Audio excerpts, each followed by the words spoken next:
Penelitian misalnya menunjukkan bagaimana semangat baca anak-anak kita ini yang cenderung rendah, atau membaca pun tidak paham gitu kan, atau kalau membaca itu hanya judulnya saja, sering disebut dengan scroll generation, generasi scroll gitu. Pertama adalah pembelajaran coding dan artificial intelligence sebagai mata pelajaran pilihan mulai dari SD kelas 4. Jadi tidak lagi menggunakan kata ujian nasional atau evaluasi belajar tahap akhir, tapi tes kemampuan akademik. Fokusnya memang pada kemampuan akademik.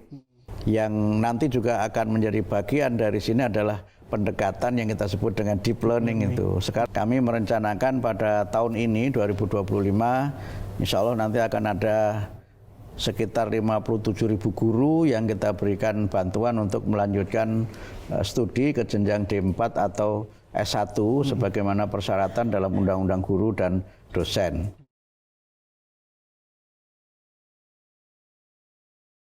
Sobat Media Indonesia, kami berkesempatan untuk mewawancarai Menteri Pendidikan Dasar dan Menengah, Profesor Abdul Muti. Begini Prof, pertama yang ingin saya tanyakan itu mengenai, ini kan sudah memasuki 100 hari masa pemerintahan, bahkan sudah lebih ya Prof ya. Nah, untuk dari sisi pendidikan sendiri, semenjak Prof menjabat sebagai Menteri, apa saja perubahan-perubahan yang sudah dilakukan Prof? Ya, pertama terima kasih untuk wawancaranya, dan yang kedua juga mungkin teman-teman media dan para pemirsa media Indonesia juga bisa memahami dari apa yang sudah kami lakukan. Kalau dilihat dari sisi klasifikasinya itu ada 3 yang telah kami lakukan dalam konteks kebijakan Presiden Prabowo Subianto dan Wakil Presiden Gibran. Yang pertama terkait dengan penguatan pendidikan karakter, yang dalam kaitan ini kami sudah melonsing beberapa program yang berkait secara langsung terhadap penguatan pendidikan karakter itu melalui yang pertama program 7 kebiasaan anak Indonesia hebat. Ini adalah satu kebijakan yang menekankan arti pentingnya pembentukan karakter melalui pembiasaan di dalam keluarga, di sekolah, dan di masyarakat. Itu meliputi kebiasaan bangun pagi, kemudian beribadah, berolahraga, kemudian makan sehat dan bergizi, gemar belajar, kemudian bermasyarakat, dan tidur cepat. Ini kita sebut sebagai kebiasaan karena titik tekannya lebih kepada bagaimana anak-anak kita ini move on begitu dalam istilah sekarang dari kebiasaan-kebiasaan yang sekarang cenderung kurang mendukung pengembangan karakter itu. Ya, anak-anak kita ini kan sering memiliki kebiasaan bangun terlambat. Kemudian tidurnya pun terlambat gitu. Sering dalam istilah lain disebut sebagai anak-anak yang nokturnal gitu ya. Generasi nokturnal. Kemudian juga dari sisi misalnya keagamaan juga kan juga banyak penelitian yang menunjukkan bahwa generasi muda kita ini itu keberagamaannya cenderung longgar gitu dibandingkan dengan generasi misalnya generasi saya ya, generasi baby boomer gitu. Nah, kemudian juga kebiasaan untuk berolahraga ya. Kan sekarang ada istilah anak-anak sekarang itu mager, malas gerak gitu. Menghabiskan waktunya bukan dengan aktivitas fisik, tapi dengan aktivitas yang lebih banyak berkaitan dengan misalnya gawai dan seterusnya itu. Kemudian yang berikutnya adalah bagaimana kebiasaan makan sehat dan bergizi. Ini kan ada kecenderungan banyak ya penelitian yang menunjukkan anak-anak kita mengalami malnutrisi ya. Yang sebagiannya karena kebiasaan mengonsumsi junk food, ya makanan-makanan yang tidak mengandung vitamin, juga kadar gizi yang rendah, bahkan kemudian memiliki dampak yang negatif terhadap kesehatan karena kandungan garam yang tinggi, kandungan gula yang tinggi, dan makanan-makanan lain yang memang tidak sehat dan tidak bergizi itu. Kemudian juga memang ada kan, kita perlu membangkitkan kembali semangat untuk anak-anak ini punya gairah belajar ya. Karena ya banyak penelitian misalnya menunjukkan bagaimana semangat baca anak-anak kita ini yang cenderung rendah, atau membaca pun tidak paham gitu kan. Atau kalau membaca itu hanya judulnya saja. Sering disebut dengan scroll generation, generasi scroll gitu. Jadi kalau baca itu hanya dilihat judulnya, di scroll, sudah langsung mengambil kesimpulan dan sebagainya. Kemudian juga kami ingin agar anak-anak kita ini tetap memiliki tradisi dan juga nilai-nilai yang utama di masyarakat itu terinternalisasi dalam dirinya. Nah, sekarang kan ada kekhawatiran dari banyak pihak tentang melemahnya identitas keindonesiaan, juga identitas kebudayaan di dalam masyarakat kita, yang itu sebagainya karena anak-anak kita ini kurang bermasyarakat, gitu. Kurang bergaul, dan kemudian juga ada kekhawatiran misalnya rendahnya tata krama dan sebagainya itu. Kemudian kebiasaan yang terakhir adalah tidur cepat ya. Dan banyak penelitian yang menunjukkan bagaimana hubungan antara bangun awal dengan tidur cepat terhadap kesehatan fisik dan fisiologis. Kalau yang lain-lain hubungannya makanan dengan kesehatan saya kira tidak perlu dipersoalkan. Dan kemudian yang kedua adalah kebijakan pagi ceria ya, kami menyebutnya pagi ceria. Jadi sebelum pembelajaran itu anak-anak kita biasakan untuk berolahraga, senam gitu, kemudian menyanyikan lagu Indonesia Raya dan berdoa. Nah, khusus untuk senam ini kan sudah kita luncurkan ya, senam anak Indonesia hebat, yang saya dapat laporan per hari ini itu sudah ditonton oleh lebih dari 20 juta.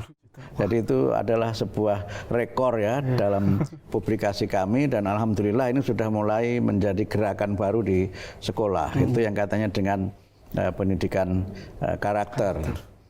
Kemudian termasuk dalam pendidikan karakter itu kami juga telah melonsing ya, lagu anak-anak yang berkaitan dengan karakter juga, dan itu kami launching setelah kami menyelenggarakan lomba, dan para pemenangnya itu lagu-lagunya sebagian sudah kita launching, tapi nanti kita kompilasi menjadi album lagu anak-anak untuk mengisi kekurangan ya lagu anak-anak di sekolah-sekolah kita, khususnya di taman kanak-kanak dan sekolah dasar gitu. Nah, yang kedua itu program yang berkaitan dengan peningkatan kompetensi guru dan kesejahteraan guru. Jadi kami sudah melakukan pelatihan-pelatihan untuk guru bimbingan konseling yang selama sekian tahun belum pernah diadakan. Kemudian yang kedua juga memberikan muatan dalam pelatihan guru PPG itu dengan muatan bimbingan konseling dan pendidikan nilai. Di mana kami berusaha agar semua mata pelajaran itu memiliki muatan nilai-nilai akhlak mulia dan juga moral-moral yang utama, moralitas yang utama. Kemudian juga terkait dengan itu kami juga telah menerbitkan dan juga sudah mendapatkan persetujuan dari pemerintah yang berkaitan dengan pertama menyangkut peningkatan kesejahteraan guru melalui sertifikasi. Ini sudah kami lakukan, dan pada tahun 2024, akhir 2024 itu ada lebih dari 605.000 guru yang mendapatkan tunjangan sertifikasi setelah mereka lulus PPG. Dan mudah-mudahan pada tahun ini juga kita akan melakukan PPG untuk usulan kami itu 806.000 sekian guru. Sehingga dengan cara demikian ada peningkatan kompetensi guru dan juga tadi kesejahteraan melalui sertifikasi. Masih yang berkaitan dengan guru, kami juga berusaha untuk bagaimana agar para guru ini lebih meningkat ya, lebih meningkat kualifikasinya. Kami merencanakan pada tahun ini 2025 insya Allah nanti akan ada sekitar 57.000 guru yang kita berikan bantuan untuk melanjutkan studi ke jenjang D4 atau S1 sebagaimana persyaratan dalam Undang-Undang Guru dan Dosen. Nah, yang berkaitan dengan administrasi atau manajemen, kami juga telah melakukan perubahan. Yang pertama adalah perubahan sistem pelaporan kinerja guru yang sebelumnya itu harus diunggah dan banyak keluhan bagaimana mereka harus menghabiskan waktu semalam suntuk untuk mengunggah laporan itu. Nah, mulai periode ini guru tidak perlu mengunggah laporan dan sudah ada MOU kami dengan BKN untuk laporan itu cukup nanti disampaikan kepada kepala sekolah, yang mengunggah adalah kepala sekolah. Dan laporan itu cukup disampaikan 1 kali dalam 1 tahun, tidak perlu 2 kali dalam 1 tahun, sehingga guru tidak banyak terlibat dalam hal-hal yang terlalu teknis administratif yang itu berdampak terhadap kinerja mereka sebagai guru. Masih berkait dengan kebijakan manajerial itu adalah guru tidak perlu mengajar 24 jam dalam 1 minggu, tetapi 24 jam itu bisa dikombinasikan antara mengajar tatap muka dengan kegiatan-kegiatan lain, misalnya membimbing para murid gitu, bahkan nanti membimbing murid ini menjadi bagian dari kewajiban guru yang kita konversi dengan jam tatap muka, termasuk harus mengikuti pelatihan-pelatihan peningkatan kompetensi yang kita tunjukkan dengan jam tatap muka, dan juga keaktifan di organisasi dan kegiatan sosial juga kami hitung sebagai bagian dari kegiatan yang bisa dikonversi setara dengan jam mengajar. Sekarang sedang proses penyiapan peraturan menteri dan mudah-mudahan itu nanti bisa menjadikan guru ini tidak sekedar mengajar yang hitungannya hanya tatap muka di depan kelas, tapi juga kegiatan terutama bimbingan, konseling, karena selama ini anak-anak kita ini kurang mendapatkan perhatian di luar jam mengajar guru, dan banyak persoalan yang dihadapi anak-anak ini juga kurang mendapatkan perhatian dari para guru, sehingga banyak anak-anak yang mengalami masalah belajar, ya, masalah psikologis, mungkin masalah keluarga, bahkan mungkin juga masalah-masalah spiritual yang kurang mendapatkan bimbingan. Sehingga karena itu maka kami berusaha dengan kebijakan ini, guru tidak hanya dituntut untuk mengajar di kelas, tapi juga ada tugas-tugas lain yang melekat dengan profesinya sebagai guru.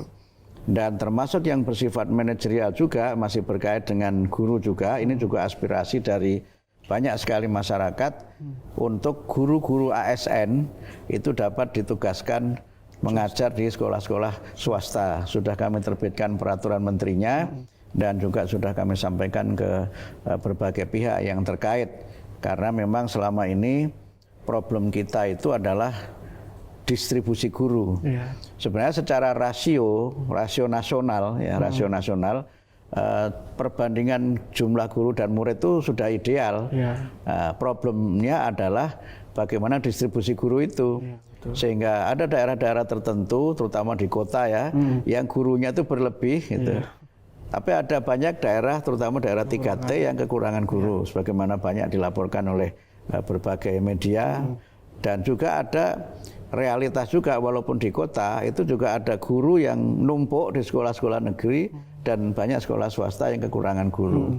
Karena ada kebijakan sebelumnya di mana semua guru yang mengikuti P3K itu harus mengajar di sekolah negeri. Akibatnya banyak guru yang numpuk di sekolah negeri dan kekurangan jam mengajar, sementara sekolah swasta yang sebelumnya para guru ini mengajar itu harus pindah ke negeri, dan sekolah swasta ini belum mampu melakukan rekrutmen guru baru gitu. Nah, itu yang sudah kami lakukan dalam beberapa hal menyangkut kebijakan selama 100 hari ini, dan saya kira itu juga sudah bisa dirasakan dampaknya oleh masyarakat.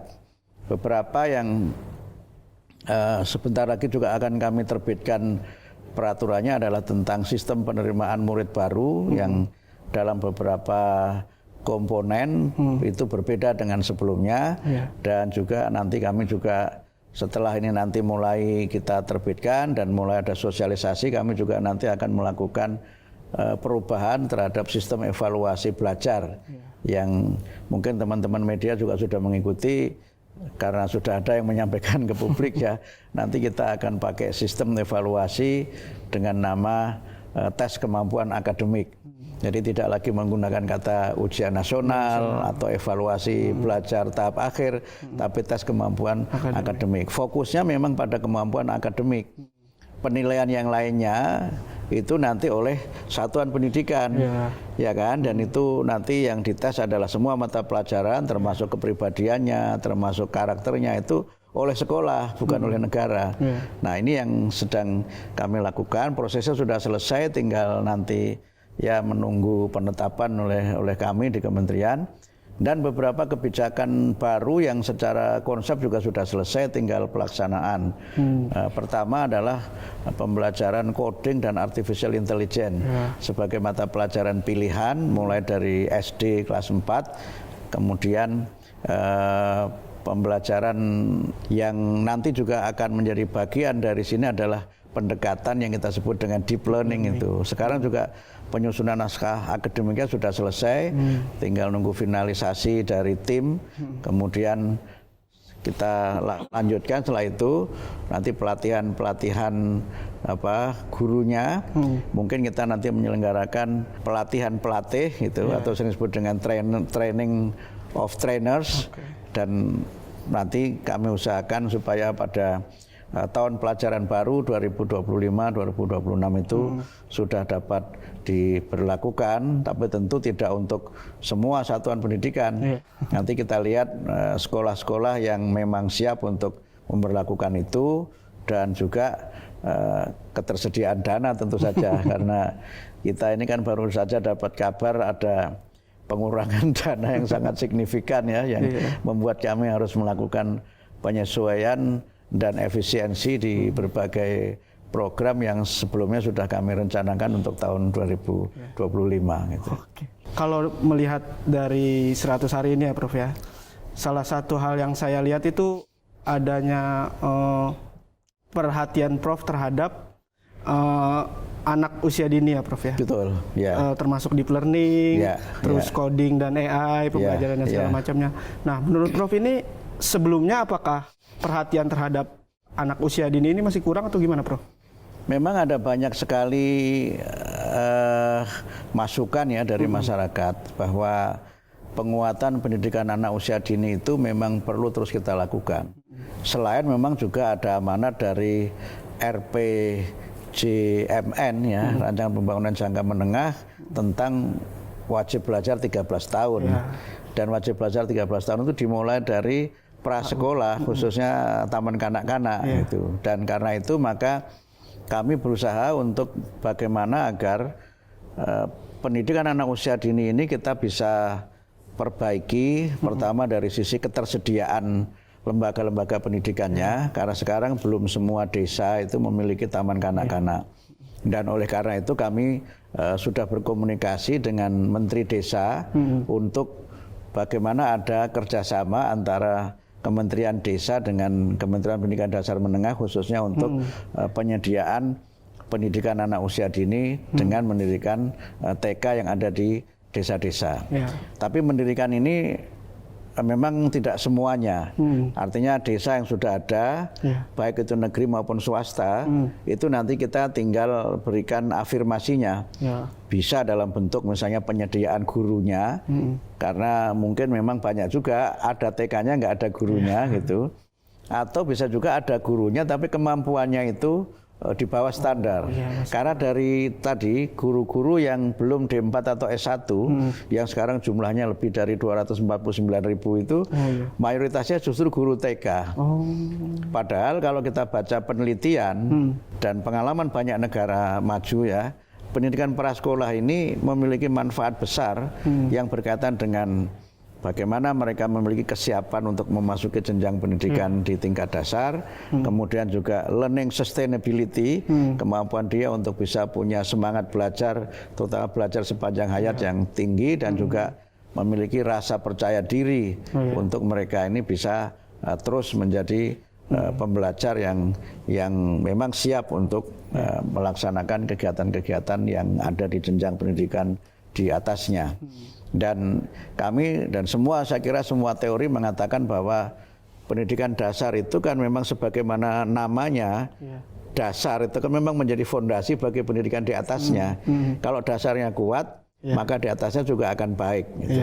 Bahkan dalam konteks perkembangan psikologis, berbagai macam pengalaman masa kanak-kanak itu kan akan terus terbawa sampai masa dewasa. Inilah saya kira pentingnya kenapa kami menekankan pendidikan anak usia dini dan juga bagaimana agar kualitasnya juga semakin baik. Nah, inilah yang menjadi landasan kami untuk memulai pendidikan dari usia dini, wajib belajar 13 tahun. Selain itu juga memang amanat dari rencana pembangunan jangka menengah. Sehingga untuk pendidikan usia dini ini kan juga kami mulai mengenalkan matematika ya. Tapi tetap dengan prinsip pembelajaran di taman kanak-kanak yaitu bermain. Bermain kan. Jadi dan ternyata kemarin saya ketemu dengan sebuah yayasan yang selama ini banyak membantu dan kerjasama dengan kementerian itu modul-modul matematika untuk anak TK. Ternyata sudah banyak yang mengembangkan. Nah, karena itu maka pengalaman-pengalaman ini kami coba untuk terus tingkatkan sehingga fondasi pendidikan dari anak usia dini ini dapat kita perkuat untuk masa-masa yang akan datang. Kalau berkaitan dengan tadi deep learning itu kan berkaitan dengan semua ya, bukan hanya untuk anak-anak pendidikan dasar. Karena kami melihat bahwa penelitian yang selama ini terkait dengan pembelajaran di sekolah itu kan masih fokus pada dua pendekatan, yaitu surface learning dan achievement learning. Surface learning itu pembelajaran yang orientasinya itu kuantitas apa yang dipelajari. Jadi how much itu, berapa banyak yang dipelajari. Kemudian yang kedua itu achievement, orientasinya itu skor, orientasinya itu ya angka-angka nilai, bahkan kadang-kadang juga mungkin ranking dan sebagainya. Tentu orientasi achievement ini penting, tapi akhirnya kan dia belajar hanya untuk lulus. Belajar hanya untuk bisa mengerjakan soal. Padahal sesungguhnya kan belajar itu harus lebih dari itu. Nah, karena itu kami dengan berbagai kajian yang ada dan juga berbagai arah ke depan yang harus kami lakukan adalah bagaimana agar pembelajaran lebih mendalam. Materinya tidak usah terlalu banyak, tetapi pembahasannya yang mendalam, melibatkan proses-proses pembelajaran yang mendorong berpikir kritis, kemudian kerjasama dan berbagai kreativitas serta kontekstualisasi apa yang dipelajari dengan kehidupan nyata.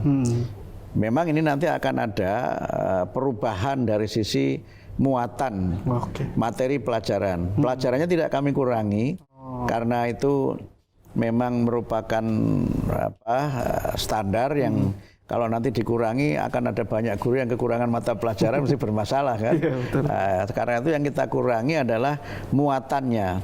Jadi misalnya kalau bahasa Inggris itu pokok bahasanya katakanlah misalnya ada 15 gitu, mungkin kita kurangi jadi 12 atau bahkan mungkin 10. Tapi yang paling esensial untuk dipelajari yang dengan itu bisa murid itu mendemonstrasikan dengan 10 pokok bahasan itu gitu. Nah, ini yang coba nanti kami lakukan dan tentu saja prosesnya tidak bisa dalam waktu yang singkat karena memang ini perlu penerapan yang bertahap di lapangan. Berarti terkait deep learning ini masuk ke arah kurikulum juga, Prof? Perubahan deep learning itu pendekatan ya. Pendekatan. Dan dalam kajian tim kami itu deep learning ini bisa diterapkan untuk semua mata pelajaran dan bisa diterapkan dalam kurikulum Merdeka maupun kurikulum K13. Jadi sekarang ini di sekolah-sekolah itu masih berlaku dua kurikulum. Kurikulum Merdeka juga sudah berlaku, kalau tidak salah sekitar 53% sekolah itu menerapkan kurikulum merdeka, yang sisanya itu 47% atau 46 sekian persen itu masih menggunakan K13 gitu. Nah, karena itu kami belum menyentuh-nyentuh tentang kurikulum ini, walaupun memang ada beberapa perbedaan ya, misalnya kalau K13 itu kan kompeten base gitu.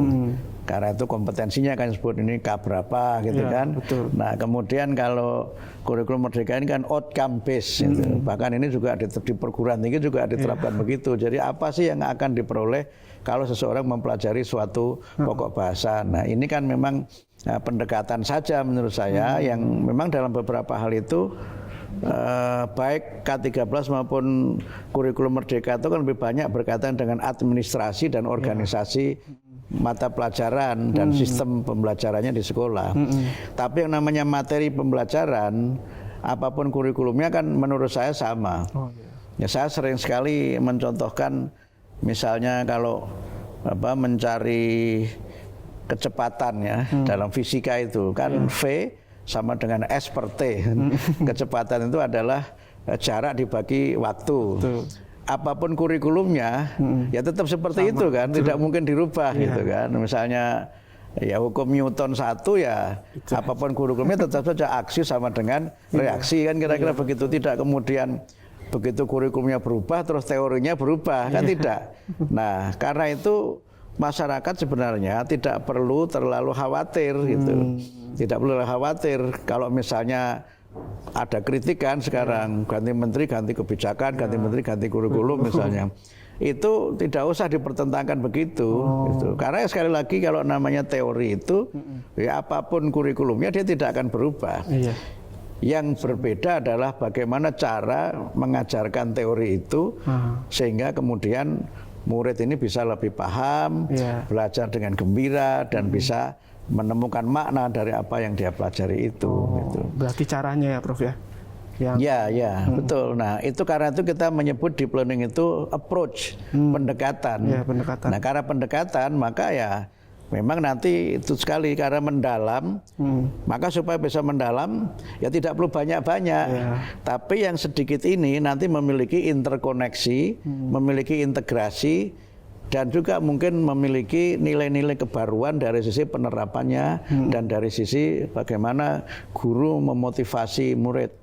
Memang nanti ada juga perubahan dari sisi cara mengevaluasinya.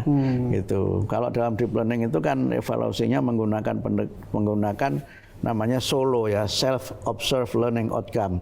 Jadi murid itu didorong betul untuk aktif gitu, aktif kemudian kalau tujuannya itu ini, Anda sudah sampai mana, gitu kan?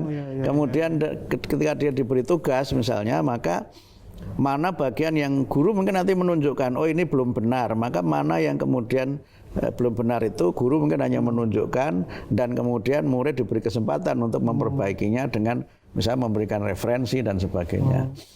Karena itu nanti dalam rangka mendorong literasi dan juga peningkatan kemampuan membaca, itu memang kami akan juga mendorong agar bahan-bahan bacaan itu juga menarasikan berbagai macam atau mendeskripsikan berbagai macam teknologi yang bisa ditemukan dalam kehidupan sehari-hari. Ya, jadi misalnya bagaimana kamera ini bekerja.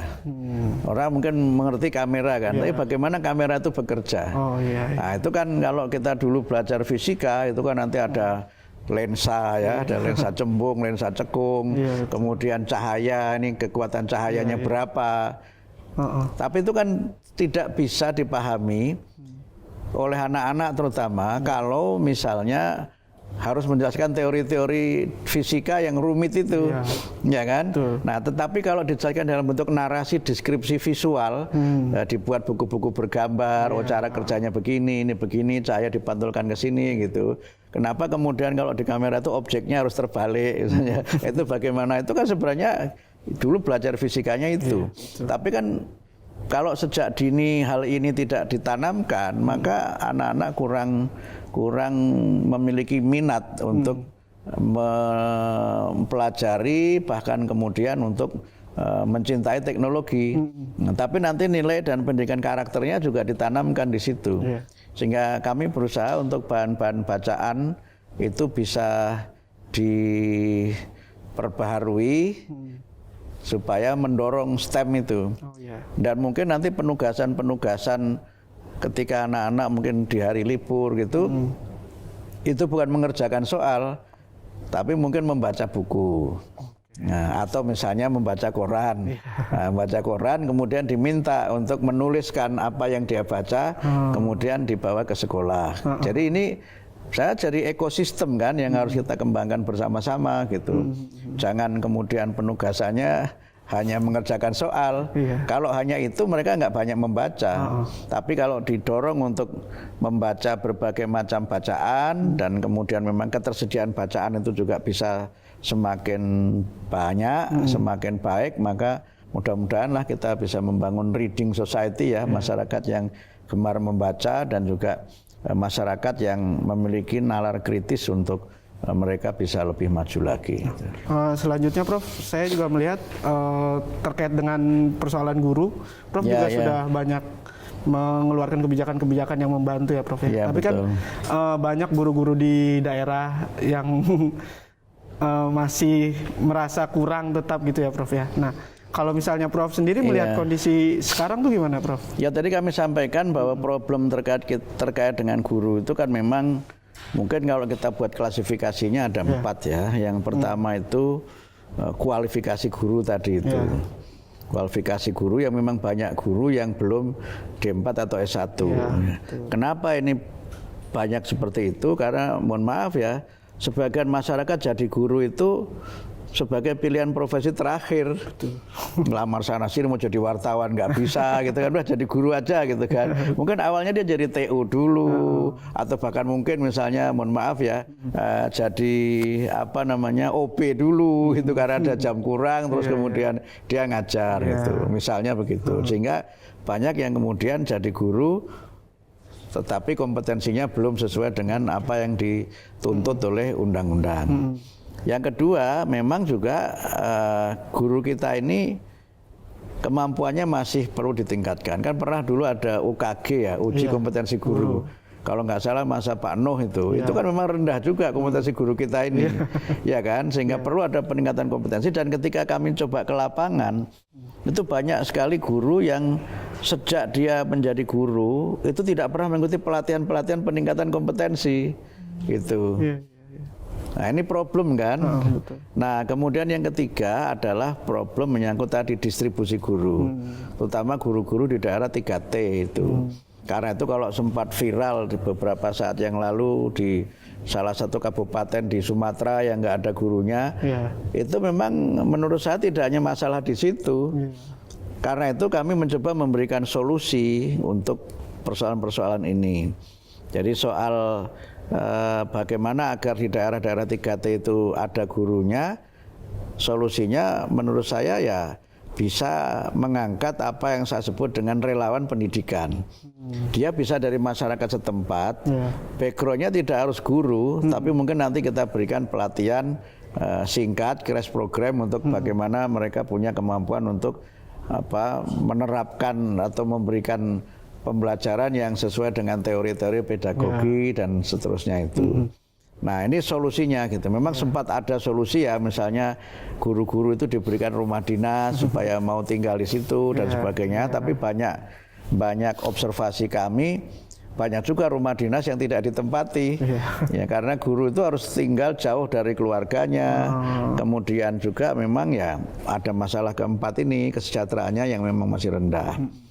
Nah menurut saya di dalam kaitan ini ada persoalan yang memang di satu sisi kesejahteraan itu sangat penting, tapi di sisi yang lain sesungguhnya motivasi dan dedikasi menjadi guru itu juga tidak kalah pentingnya.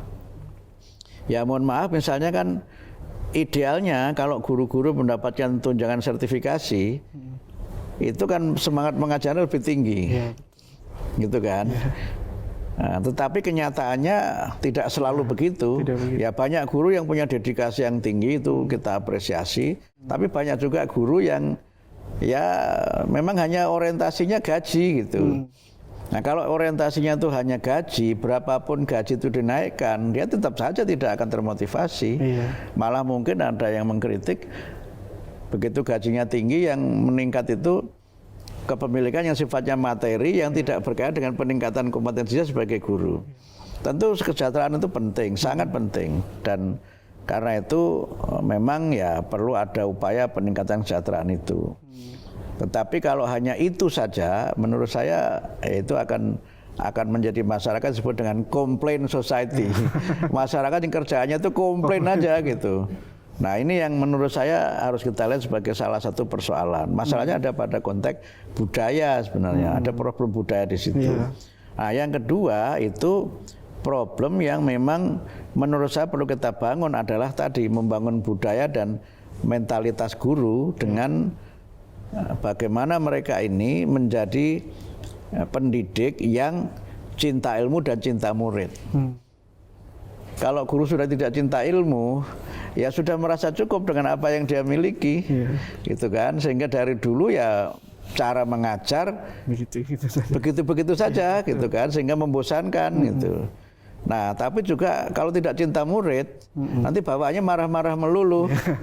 Nah, itu yang kemudian sering kan kita lihat, dan ini keprihatinan kita kan, bagaimana penelitian itu menunjukkan 43% kekerasan di sekolah itu pelakunya guru.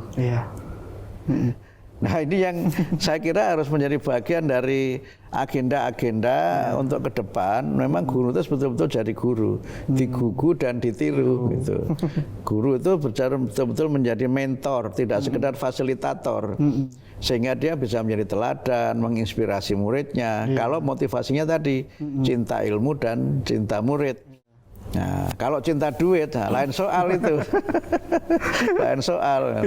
Nah, inilah kenapa kemudian kami berusaha untuk nanti pelatihan-pelatihan guru itu kita lakukan, dan kemudian pembinaan-pembinaan kita lakukan. Walaupun memang ya tidak semuanya itu berada pada kami ranahnya itu. Pengangkatan, penempatan, dan pembinaan itu kan ada pada kementerian, ada pada pemerintah daerah sesuai dengan undang-undang otonomi kan. Kalau guru TK sampai SMP itu pemerintah kabupaten kota, guru SLTA dan sekolah luar biasa itu ada pada pemerintah provinsi. Nah, karena itu sebenarnya ya kerjasama antar berbagai pemangku kepentingan ini memang perlu kita tingkatkan di masa yang akan datang. Cuma repotnya kan kalau ada apa-apa itu selalu dialamatkannya kepada kementerian gitu kan. Jadi yang disalahin juga. Iya, jadi misalnya ada itu kasus di salah satu kabupaten di Sumatera, ini menterinya kemana gitu. Padahal penempatan guru itu kan bukan oleh kami kan gitu. Itu kemudian ada ya misalnya kasus apa sudah sekian lama mengabdi tidak bisa ikut P3K misalnya, ini menterinya gimana, padahal itu kan wewenangnya Menpan bukan kami misalnya. Jadi ini memang sesuatu yang secara administrasi pemerintahan itu beririsan dengan banyak kementerian, tapi semua orang itu tahunya karena itu menyangkut guru, menyangkut sekolah itu alamatnya ke sini, ya nggak apa-apa juga gitu. Tapi ya menurut saya juga masyarakat perlu memahami dan mendudukkan persoalan secara proporsional. Oke, tadi sedikit menyinggung soal kekerasan ya Prof ya, kekerasan di sekolah. Walaupun memang angka persentasenya kebanyakan guru yang melakukan, tapi kan beberapa kasus ada siswa yang menyerang guru gitu Prof. Nah kalau misalnya melihat fenomena-fenomena seperti ini gimana Prof? Ya itu problem yang memang tidak bisa kita anggap sebagai masalah yang sederhana ya. Jadi kenapa kemudian anak-anak menjadi brutal dan tidak menghormati guru? Ya itu karena sebagainya ya menurut saya memang ada yang berasal dari mungkin cara guru menangani mereka itu. Jadi ada buku yang saya baca itu judulnya itu Dendam Anak-anak. Dendam Anak-anak itu menarik buku itu yang menjelaskan bagaimana anak-anak itu menjadi keras. Itu karena dia memang dididik secara keras. Itu. Jadi kalau misalnya mohon maaf ya, guru masih main pukul gitu. Atas nama mendidik, itu lebih banyak negatifnya. Sehingga mereka tidak hanya rebel dan rewel gitu. Kalau rebel itu kan bangkang, kalau rewel itu ngeyel ya. Tapi juga memang mereka kemudian akhirnya berani gitu. Berani. Nah, karena itu menurut saya memang para guru juga perlu muhasabah ya. Bagaimana mereka bisa menanamkan disiplin tanpa harus menggunakan cara-cara kekerasan, baik kekerasan fisik maupun verbal. Itu. Nah, yang kedua memang ada problem menyangkut misalnya pergaulan anak-anak kita. Jadi kalau saya bertanya sekarang sebenarnya anak kita itu anak kita atau anak media? Mohon maaf ini, mohon maaf kan, ini kan seringkali tidak kita lihat sebagai realitas di mana anak kita itu sebenarnya ya memang sebagian sudah jadi anak media, terutama anak media sosial ya, anak media sosial yang dia tonton itu belum tentu yang positif dan itu kan ada di genggaman tangan mereka. Sangat mudah. Dan sebagian mereka itu tidak mengerti bahwa yang mereka saksikan itu adalah rekayasa, ya kan? Sesuatu yang memang itu direkayasa oleh konten kreatornya atau mungkin oleh misalnya kalau dia film ya oleh sutradaranya atau produsernya dan sebagainya. Mereka tidak bisa membedakan antara dunia nyata dengan dunia rekayasa gitu, mana yang memang itu benar dan mana yang tidak, dan juga tidak karena tidak ada yang mendampingi, maka juga dia tidak tahu ini benar apa salah, ini boleh ditiru apa tidak, kan mereka kan seringkali tidak tahu itu. Nah, oleh karena itu kami juga berusaha untuk bagaimana memperkuat 4 catur pusat pendidikan. Selama ini kan orang bicara 3 ya, tapi menurut saya 4 catur pusat pendidikan itu sekolah, keluarga, masyarakat, dan media. Keempatnya ini menurut saya harus sinergi. Karena itu ketika ada kasus misalnya ya sang anak kemudian berani pada guru, sebagainya mungkin anaknya yakin bakal dibela orang tuanya, ya kan? Dan itu yang kemudian menjadi masalah kan, sehingga guru merasa tidak aman, itu kan, guru merasa kalau dia nanti berbuat begini dia bisa bermasalah hukum. Kalau dibiarkan anak itu justru semakin jauh dari moralitas utama. Nah, ini yang menurut saya perlu kita bangun dengan memperkuat ya ekosistem pendidikan, terutama 4 catur pusat pendidikan itu. Terakhir mungkin Prof ya, terkait dengan SPMB ya Prof ya, kan sudah dibahas di mana-mana ya Prof ya. Terus juga menurut beberapa pengamat perbedaan antara SPMB dan PPDB belum terlalu signifikan gitu Prof. Karena mereka menganggap bahwa permasalahan utamanya ada di penyalahgunaan KK dan segala macamnya itu Prof. Nah, kalau menurut Prof sendiri sebetulnya perbedaan mendasar dari perubahan PPDB ke SPMB ini apa Prof? Jadi begini ya, memang kan saya kan sempat mengatakan di berbagai kesempatan bahwa hal-hal yang baik dari kepemimpinan sebelumnya itu akan kita pertahankan, hal-hal yang kurang kita perbaiki. Nah, masyarakat itu sudah terlanjur punya ekspektasi bahwa nanti semuanya akan serba baru. Saya tidak pernah mengatakan dari awal bahwa semuanya akan serba baru. Yang sudah baik kita pertahankan, yang belum atau yang kurang kita perbaiki. Kan itu yang saya sampaikan sejak awal ya, sampai saya pakai kaidah fikih itu kan. Gitu. Karena itu dalam sistem itu menurut saya ada 4 hal yang harus kita pahami. Pertama, harus kita pahami aspek yang berkaitan dengan landasan konstitusionalnya. Ya, bahwa secara konstitusional itu setiap warga negara berhak mendapatkan layanan pendidikan yang bermutu. Tidak boleh ada diskriminasi dalam pendidikan. Itu penting loh itu, ya kan? Itu landasan konstitusionalnya itu. Yang kedua, filosofinya. Nah, ini yang kemudian masyarakat mungkin tidak memahami secara utuh. Filosofinya adalah bahwa dalam rangka anak-anak ini bisa mendapatkan haknya pendidikan yang bermutu itu, maka pendidikan itu harus diletakkan dalam konteks yang pertama pemenuhan hak, yang kedua itu membangun inklusi sosial sebagai bagian dari cara kita memelihara keragaman dalam kehidupan berbangsa dan bernegara, yang ketiga itu integrasi sosial, yang keempat itu kohesivitas sosial. Ini yang menurut saya perlu kita bangun, gitu. Karena itu maka kemudian penerimaan murid itu dilakukan dengan sistem yang menggunakan 4 jalur. Jalur itu yang pertama dulu adalah jalur zonasi, yang kedua itu prestasi, yang ketiga itu afirmasi, yang keempat itu mutasi. Nah, masyarakat hanya melihat seakan-akan penerimaan itu hanya zonasi saja gitu. Sehingga orang kemudian terpaku pada persoalan tempat tinggalnya di mana tadi, misalnya sampai malsu kakak dan sebagainya gitu kan. Tapi ini kan salah satu jalur saja sebenarnya, bukan satu-satunya jalur.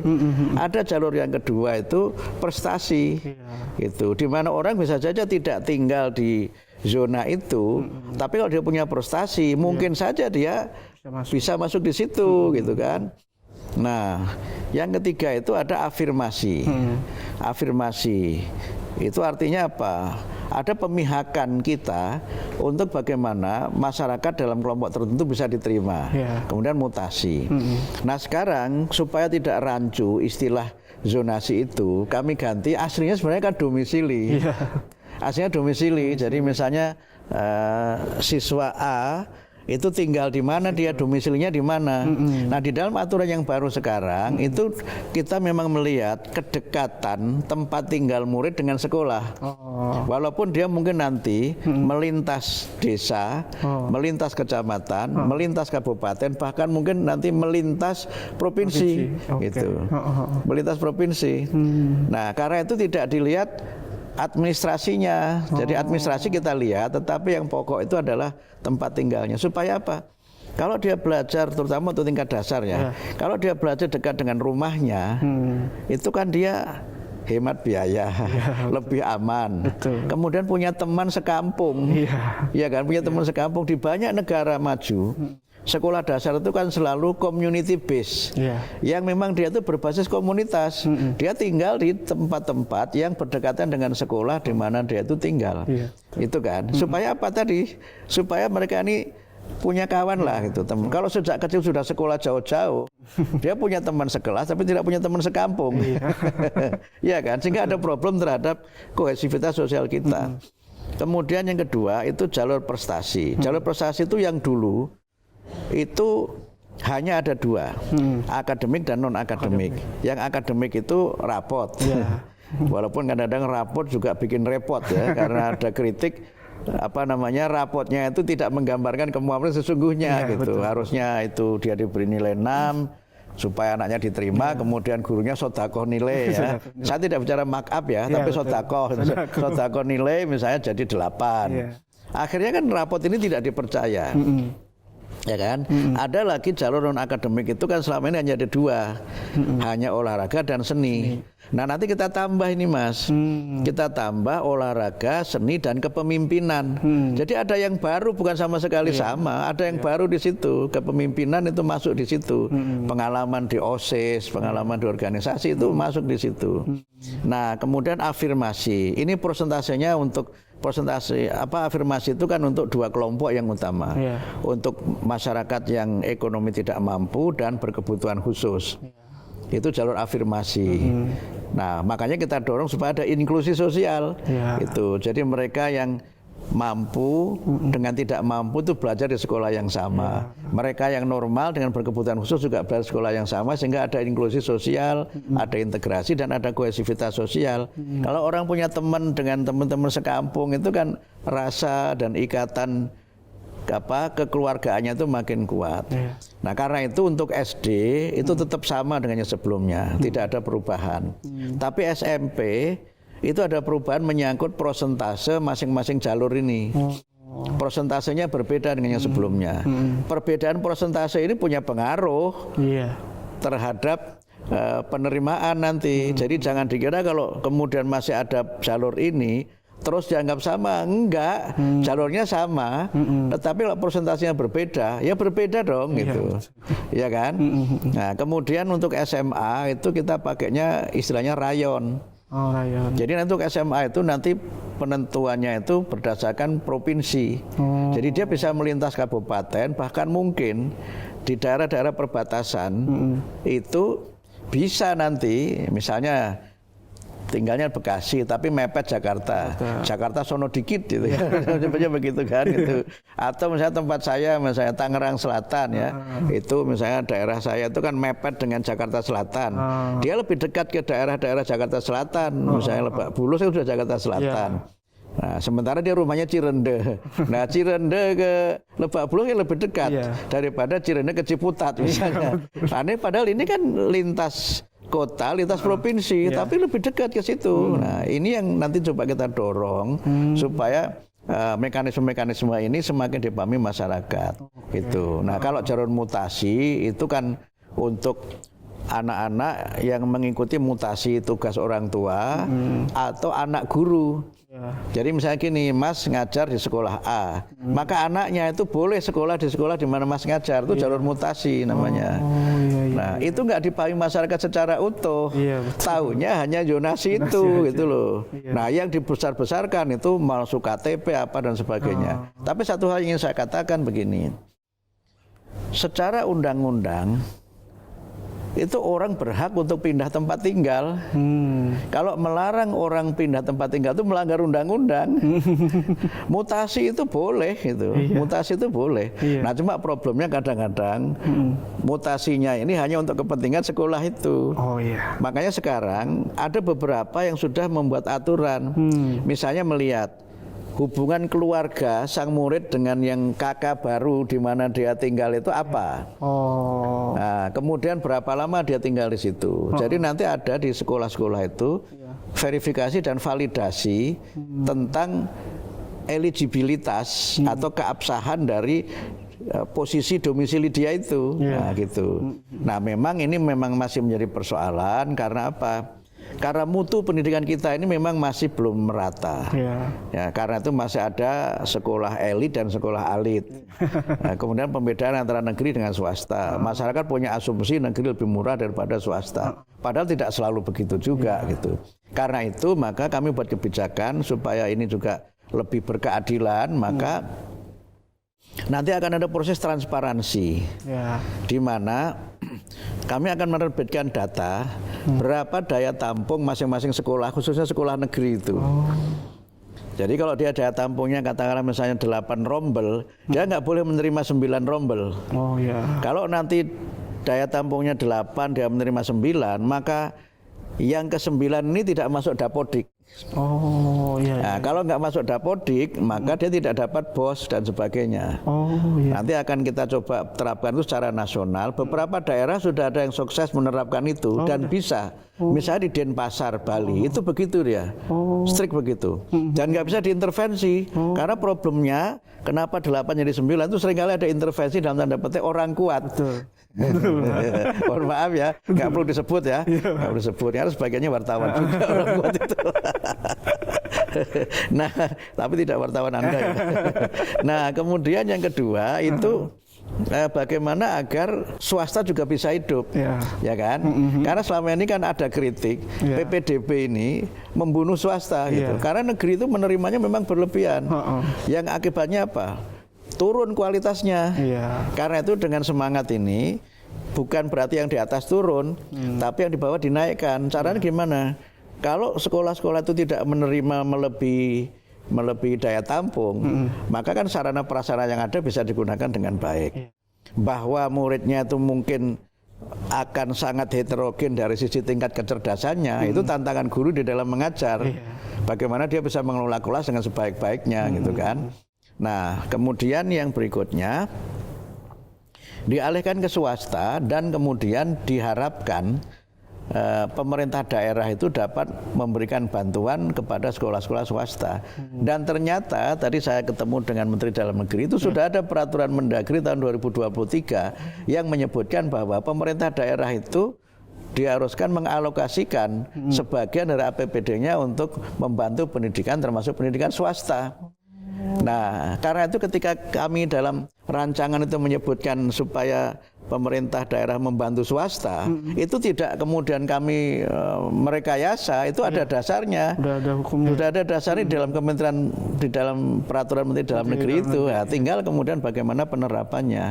Nah, tadi kami ketemu dengan Menteri Dalam Negeri dan beliau menyampaikan nanti akan menerbitkan surat edaran yang isinya itu memperkuat peraturan Menteri Dalam Negeri yang sudah ada tahun 2023 itu, dan juga peraturan Menteri Pendidikan Dasar Menengah yang insya Allah nanti akan kita terbitkan dalam konteks sistem penerimaan murid baru tahun 2025. Jadi tidak kemudian sama persis.